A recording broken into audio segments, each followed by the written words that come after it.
Good day sa inyo mga ka-liquid and wash out sa inyo mga ka-jigsaw. So katulad ko rin ba kayo na nagmamayari ng Suzuki Gixxer 155cc ng Suzuki, which is yung pinakabagong labas nila? Well, siguro parehas din tayo ng napansin doon sa bandang headlight at saka sa may panel gauge ng ating motor, which is parang may kulang, no? And kung titingnan natin nito side by side is wala siyang kahit anong protection. So malamang sa malamang is iisipin nyo na talagang lagyan dito ng visor. Yun nga lang, as of now wala pang nagbebenta or wala pa sa market yung proper bracket para dito. Then so marami sa atin na gumagawa ng DIY at marami sa atin gumagawa ng or nagpapagawa ng bracket. Ngayon guys, itong video na to or itong content na to, isi-share ko sa inyo kung ano yung mga ginawa kong paraan para magawa itong mga bagay na to. Disclaimer lang, lahat ng ito ay DIY lang. Maniniwala ka ba na less than 200 pesos lang ang ginas ko dito? So kung gusto mo malaman, panoorin mo hanggang dulo itong video na to at tapusin mo para sa mga detalye na isi-share ko sa iyo. Pero bagong lahat, gusto ko sanang i-shoutout si Lance Muwad at saka si 646 para sa support nila dito sa channel natin. So maraming salamat. So, kung gusto mo magpa-shoutout, comment nyo lang sa baba. So, huwag natin patagalin, without further ado, let's do this.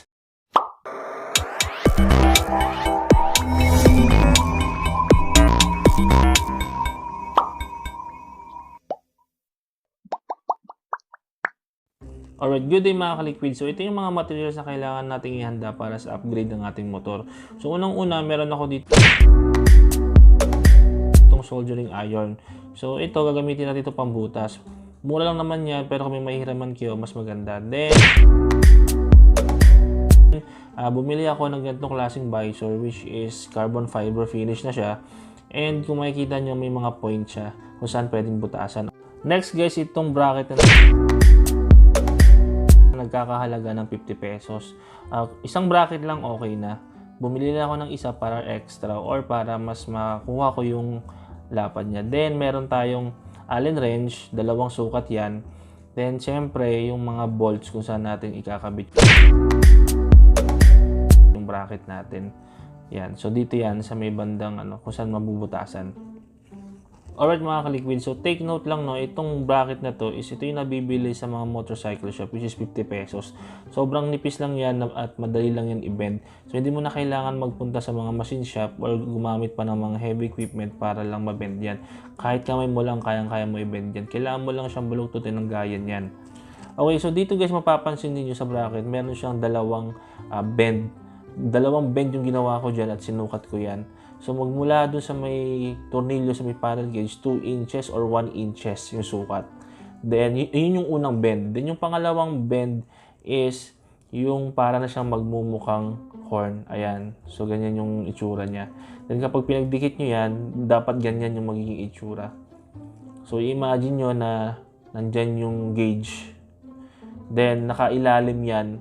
Kumbaga, ang dating is nakapailalim para hindi halata, para hindi siya kita. Then mas maganda sana kung black.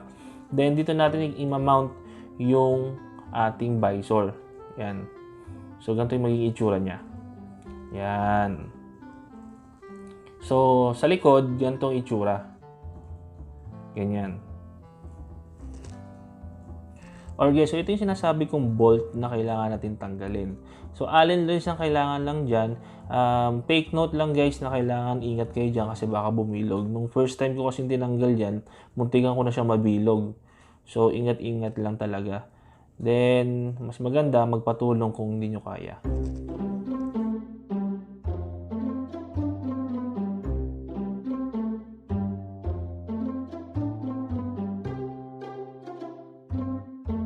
So, gagamit ako ng soldering iron. So, murang-mura lang yan kung wala kayo. Then, yung pagbubutas natin is from this point. Ayan. And dun sa other side.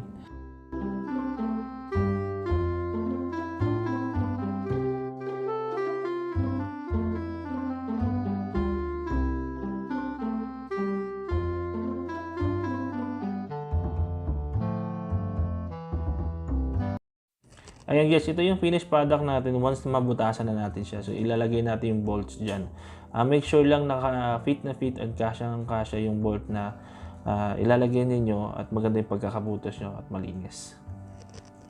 So ganito natin sasalpak yung ating bracket doon sa may gauge natin. So kung mapapansin ninyo, nakapailalim talaga siya para hindi halata pag tinakpan ng visor natin. At napansin nyo din na medyo mahaba yung bracket kaya puputulan pa natin yan.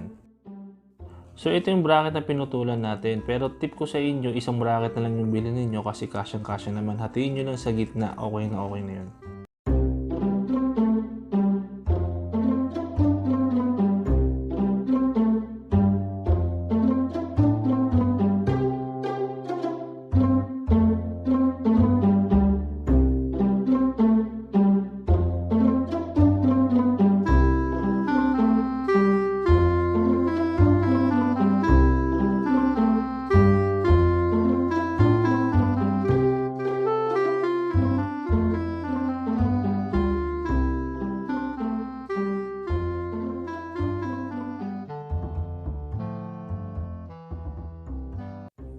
Alright, so ganito magiging itsura niya. At kung napansin niyo medyo mahaba-haba pa ng konti yung bracket. So, pwede pa natin putulan yan. And, yan. So, dun sa may pangalawang butas natin siya ilalagay para mas mababa siya. Yan, para mas magkaroon siya ng atin. So, ganito magiging itsura niya.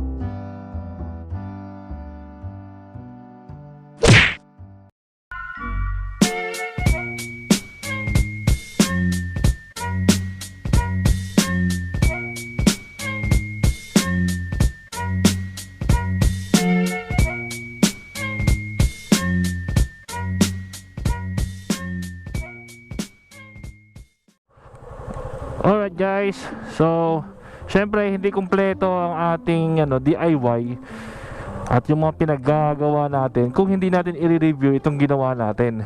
So yan, titignan natin dito kung unang-una kung may alog, pangalawa kung may vibration, kung naapektuhan mo siya ng vibration, and pangatlo yung kanyang durability pagdating sa high speed. Siyempre yung strength niya kapag high speed ka na, kung nag-aerodynamic ba siya. Then check natin to after a few miles kung sturdy pa rin ba or lumuluwag yung kanyang mga tornilyo. So let's go.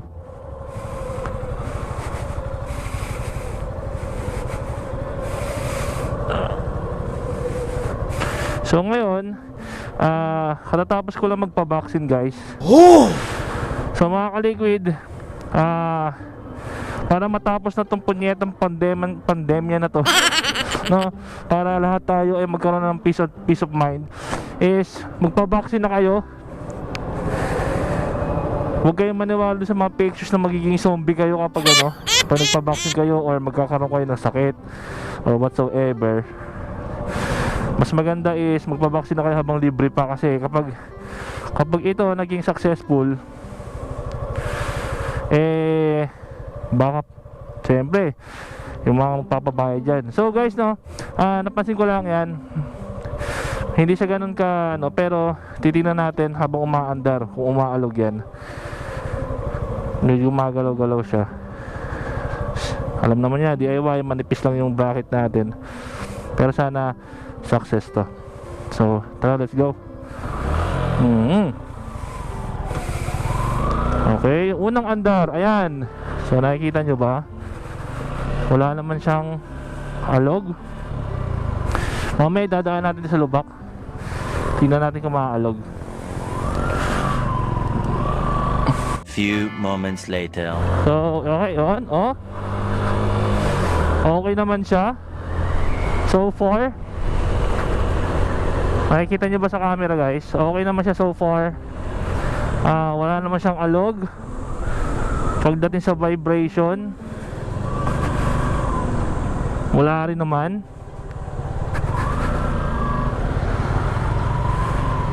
Okay. Sa hums, wala siyang alog. Wala akong nakikitang alog. Pagdating sa vibration, wala din. Although alam naman natin na present ang vibration pagdating sa mga gantong displacement and pagdating sa mga gantong klaseng motor. So far so good, wala. Okay, so high speed tayo guys. 60, 62,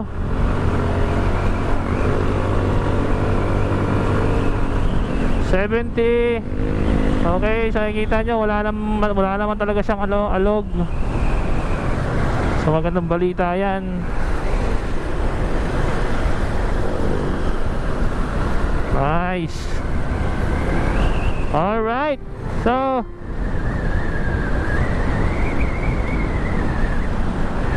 with that speed, wala pa rin siyang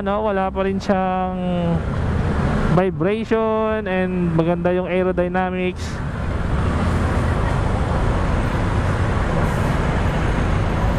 Maganda rin nung yung pagkakamount natin, walang alog. In spite na ganun lang yung bracket natin, manipis, no? Ang gulos naman dito, grabe.